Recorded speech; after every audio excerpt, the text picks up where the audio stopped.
They end up in the legal system. They get all of their steroids confiscated. In many cases, they get deported right away on the first flight back home. And that's a very expensive trip without any sort of holiday.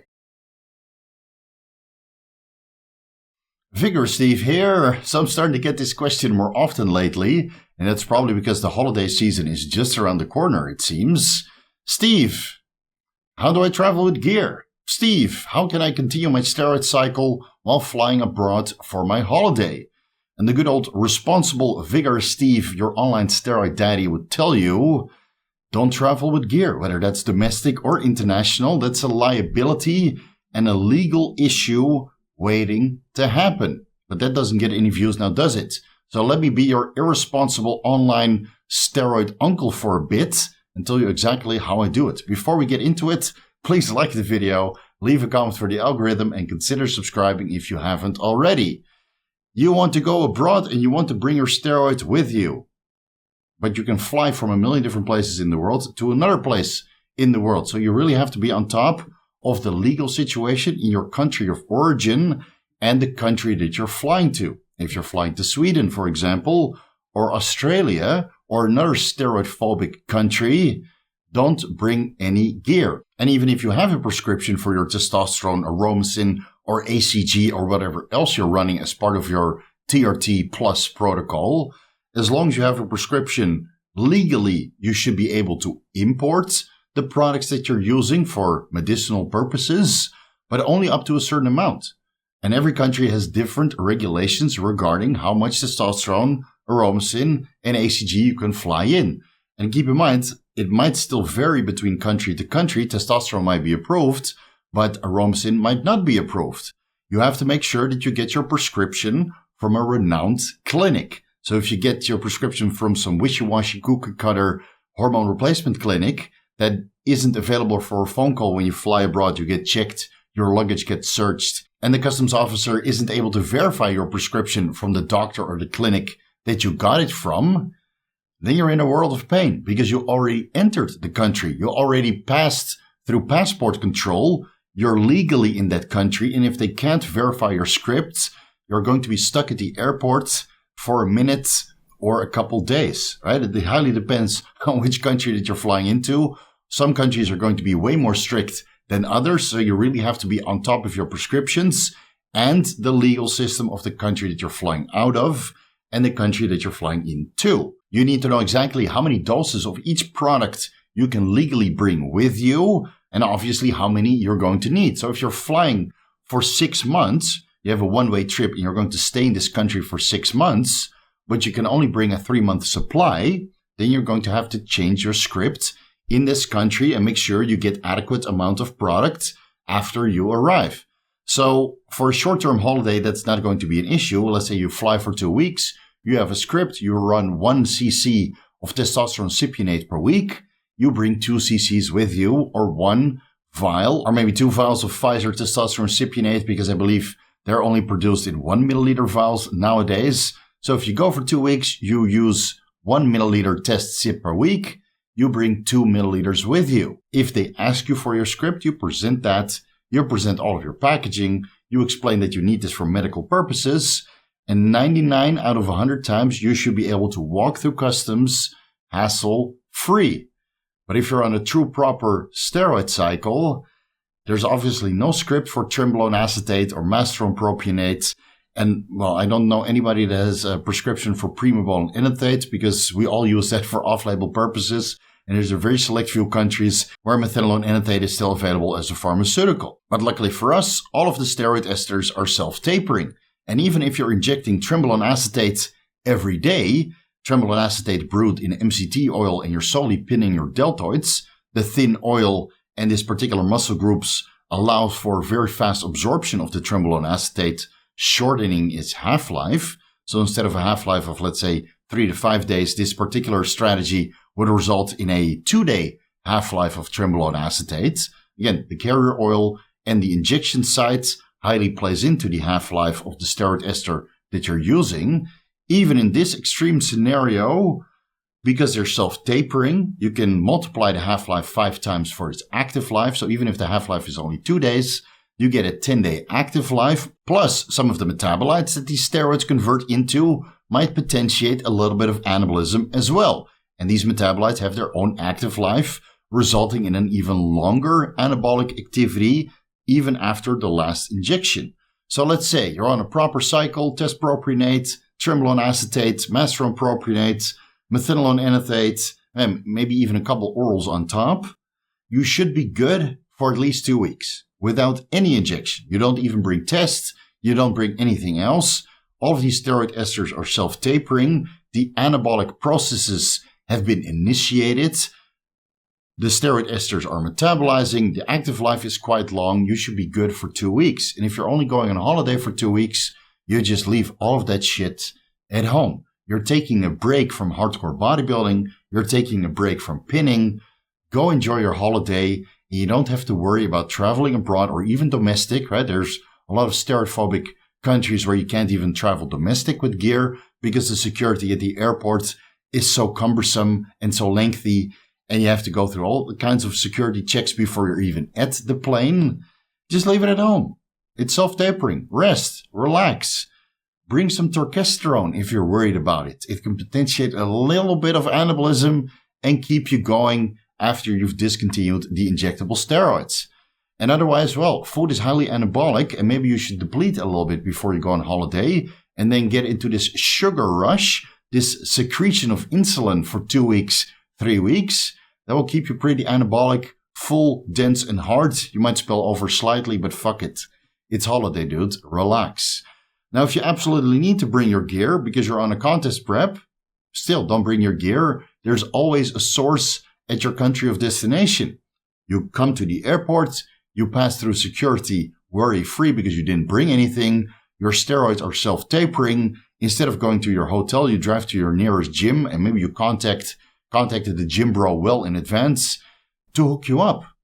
It's not rocket science. Steroids are everywhere. Steroids are distributed worldwide. So instead of you bringing that with you on the plane or another mode of transportation, why don't you make some preparation so the steroids are there waiting for you in advance? At a friend's house, at somebody you met online, right? It's a little bit wishy-washy and highly illegal, but if you prepare well, you don't need to subject yourself to distribution from your country to the country that you're flying to. A little bit of preparation goes a long way, and if you really don't have any friends, you don't want to contact anybody on social media because you're a fake natty and everything has to be hush-hush. Nobody needs to know about it. And if you absolutely must, put your vials and tablets with your toiletries. On the X-ray machine, it's very likely that these vials and tablets are going to look pretty similar to your cologne or your aftershave or your deodorant or whatever else that you got in your toiletry bag. This pretty much looks exactly the same on the X-ray machine, and it's a mix mash of glass bottles anyway. So fingers crossed that will go through. Then it's up to you to forget about it. And that's in your checked luggage, not your carry-on luggage. If you only have carry-on luggage, you're kind of fucked unless you have a prescription. And even then, when you put steroids, vials, or ampules or tablets in your carry-on luggage, and you do get checked before you enter the airplane, it's highly dependent on the officer, how much of a fuss they're going to make about it. And even if you have a prescription, since testosterone esters or the other products that you bring that you might have repackaged, right, that's entirely up to you. You're going to have to decide if you're willing to take that risk. It's still up to the customs officer to determine how much liquid you can actually bring on the plane, because it's in your carry-on, and many of the airlines have a limitation to 100 milliliters, 200 milliliters. That's still being highly enforced to this day. They might request you to pre-seal, or it shouldn't be opened. And well, if you're already halfway through your vial and you have several vials with you that are repackaged, which again, I can't emphasize enough that you don't do this, proceed with the utmost caution and look at it from a damage control perspective.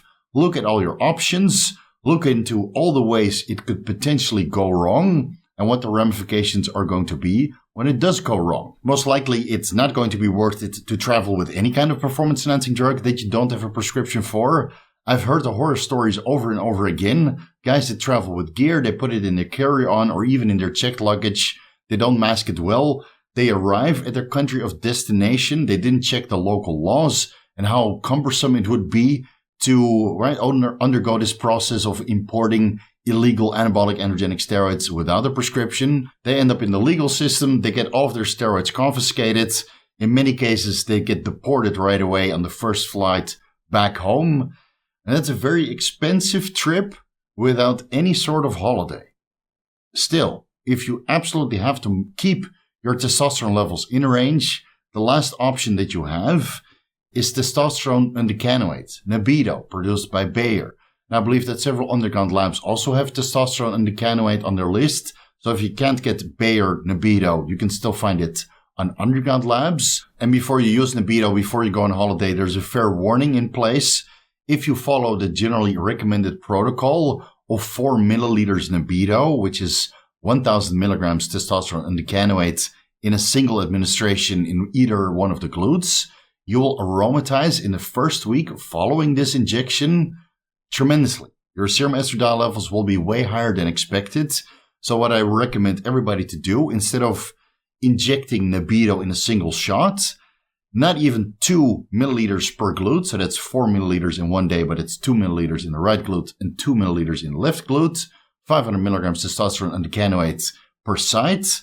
I would split that into, let's say, 8 injections of 0.5 milliliters, injected either intramuscular but preferably subcutaneously every day leading up to your holiday. So you might have an upper glute riddled with 0.5 milliliter subcutaneous shots of Nebido because you're doing daily administrations of 125 milligrams testosterone enanthate per day, not exactly micro administrations. I would consider 15 milligrams per day a micro administration, but this is 125 milligrams test undecanoate per day for 8 days leading into your holiday.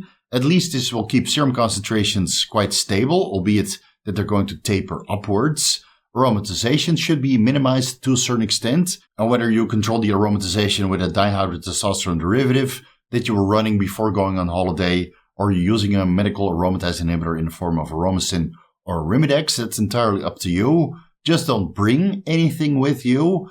You're still going to have to control your estradiol levels. And while you're going on holiday, you can control your estradiol levels further with dinyl methane, which is an over-the-counter supplement that I believe is improved in most of the countries of the world. It metabolizes excess estradiol into esterone or estriol, so it doesn't inhibit the conversion of testosterone into estradiol.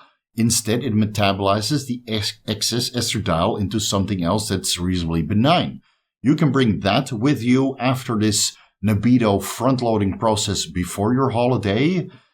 I would advise everybody to get their SHBG levels as high as possible because, again, free-flowing testosterone is the testosterone that converts into estradiol and now becomes less metabolically active for the goals that we're trying to aspire to. So you can increase your SHBG levels with a selective estrogen receptor modulator or testosterone or ecdysterone potentially. And again, it highly depends on the cycle that you were running beforehand. If you're running a gram of test and a gram of primo and whatever else on top, your SHBG levels are going to be pretty much bottomed out. And I don't think that any dose of SERMs or a testosterone or ecdysterone are able to raise your SHBG levels to preserve the testosterone within this molecule and prevent it from converting into estradiol in the aromatase enzymes. Right? So you're going to have to micromanage your aromatase enzymes and your sexual bonding globulin levels to a certain extent to make this Nebido longer lasting. And well, if you do it like this, you should be good to go for the next 12 weeks or so. Again, if you're going on holiday or you're traveling for business for months in duration, this is probably the best protocol you can do. You don't have to bring anything with you. You do this Nebido front load with 0.5 milliliters administrations, whether that's subcutaneous or intramuscularly. You manage your estradiol well.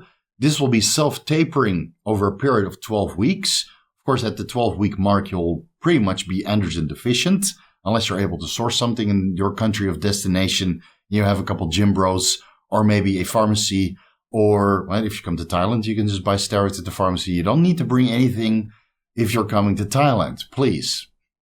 Really, you can buy everything that you need right here, besides mint maybe and stenbolone and dihydroboldenone. Those seems to be unobtainable, but everything else that you might need, especially testosterone, you just walk from the airport straight to the pharmacy, and you don't have to miss a day of administration. Your serum testosterone levels should be sustained for up to 12 weeks, give or take.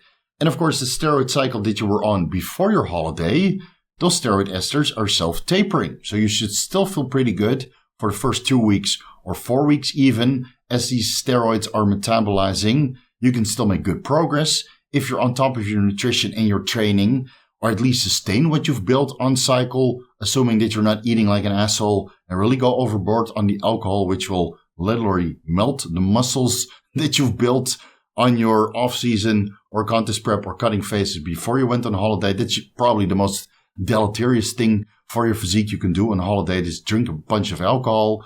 You will literally melt all of the muscles away. Trust me, I've been there and I regret it severely. Guys, I can't emphasize it enough. Just stay legal. You don't have to bring anything. Do some preparation in advance. Don't travel with steroids. It's a nightmare waiting to happen. And even if it goes right 99% of the time, the 1% that it goes wrong, you're fucked. I'll leave it here. Thank you guys so much for watching. You can find everything that I'm associated with down below in the description section. There you can find links and discount codes for all of the affiliates and sponsors that I'm associated with. Have a look at my Amazon store. All of the health monitoring devices that are mandatory for enhanced bodybuilding, I've got links for. It's very important that you have these health monitoring devices before you even consider using performance-enhancing drugs, because you want to keep yourself as healthy as possible in the short term and in the freaking long term. If you're looking for more affiliates and sponsors, head over to my website, vigorsteve.com. If you're looking for something specific, compounds that I discussed on this YouTube channel, there might be a link and a discount code for it. You can find those on my website. Vigorous crew, you guys know what to do. A front double bicep for you guys. I could travel with these lats and put some steroids inside, but right now I'm drug-free, besides a test booster.